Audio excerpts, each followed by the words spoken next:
One who's stuck in the realm of right and wrong, okay, not okay, liking and disliking, will never know the texture of love. Rumi is a lover. So he's talking a language which doesn't belong to right and wrong. Rumi is talking about a field or a realm beyond right and wrong, which if he works up his love, when it becomes intense enough, once in a way he gets to that realm or that field that he's talking about.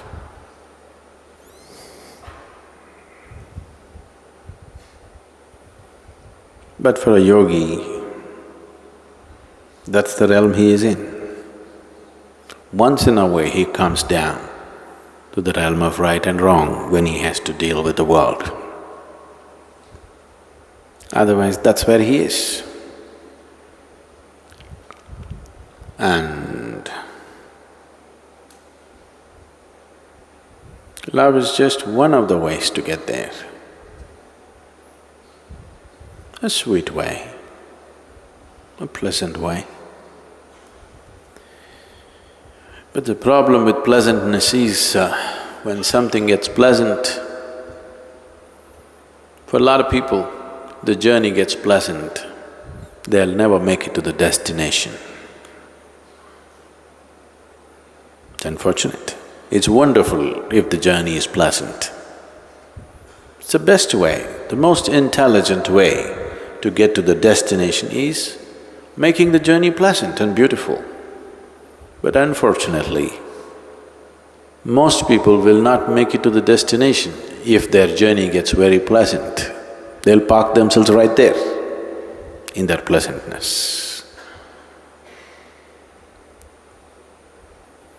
Once you start distinguishing between pleasantness and unpleasantness, how can you escape right and wrong?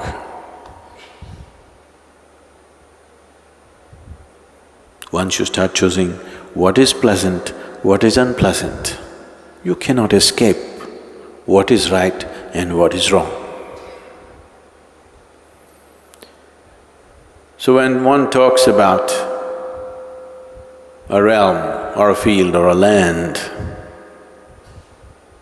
which is beyond right and wrong, it is also beyond acceptance and resistance. It is beyond acceptance and rejection. You can accept and reject only when you identify something as good and bad, right and wrong. As long as you're in that realm,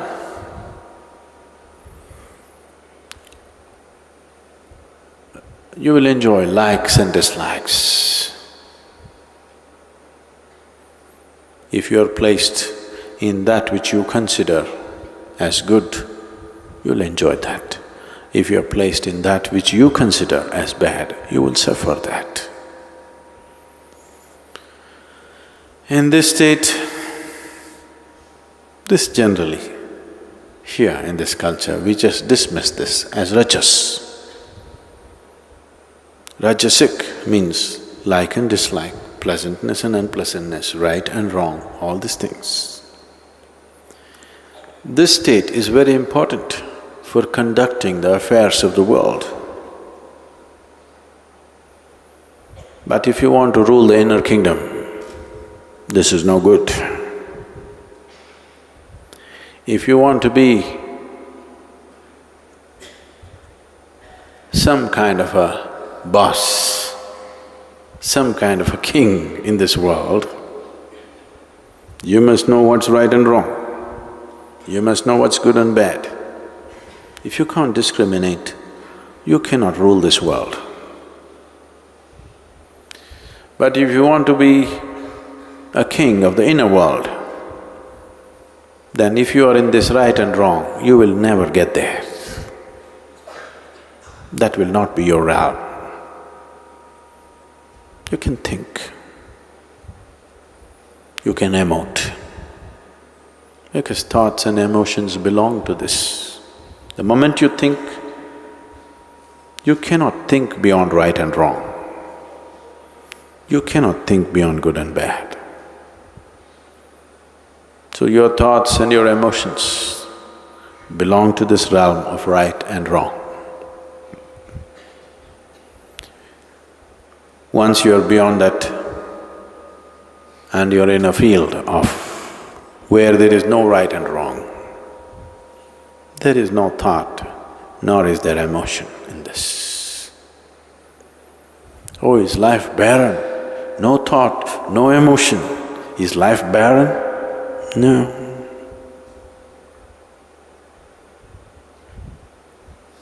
One who knows the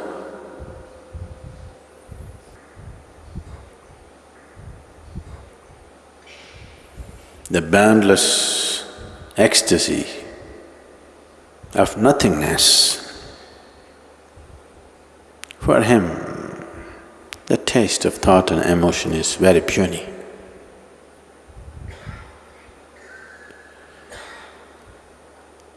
One who is constantly trapped in thought and emotion, right and wrong, in the dualities of life, because he doesn't know any better and he doesn't know how to get beyond this, he has to celebrate this somehow. He has to eulogize this. He has to make this the highest.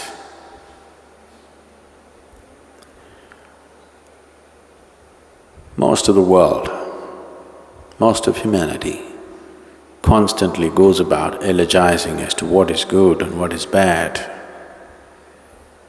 good qualities, bad qualities. This is what is loved and respected and acknowledged in the world. Simply sitting here, called stupid, no good. Once there is no right and wrong, it is not only that there is no thought and emotion, there is also not much room for action. If action comes, it comes only as a response to what's around. That is, the need for action is completely gone in that person. The need to love or hate is gone in that person. So do not understand being beyond right and wrong is a state of love. No. It is well beyond love. To put it very simply, to put it in a terminology that is hugely corrupted, we can call that yoga, where everything has become one. Love is just an effort to get there. Love could be an escalator, but not the first floor. It is not a higher floor, it is just an escalator. But sometimes, if you are walking in the opposite direction, you could be on an escalator forever and not get anywhere. This happens in the airports, there are moving tracks. If you get onto the opposite one, you can walk forever, not get anywhere. Today people are hugely attached to this kind of moment, and that's why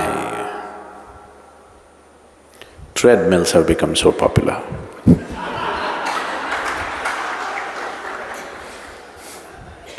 You can walk forever, run forever, not getting anywhere.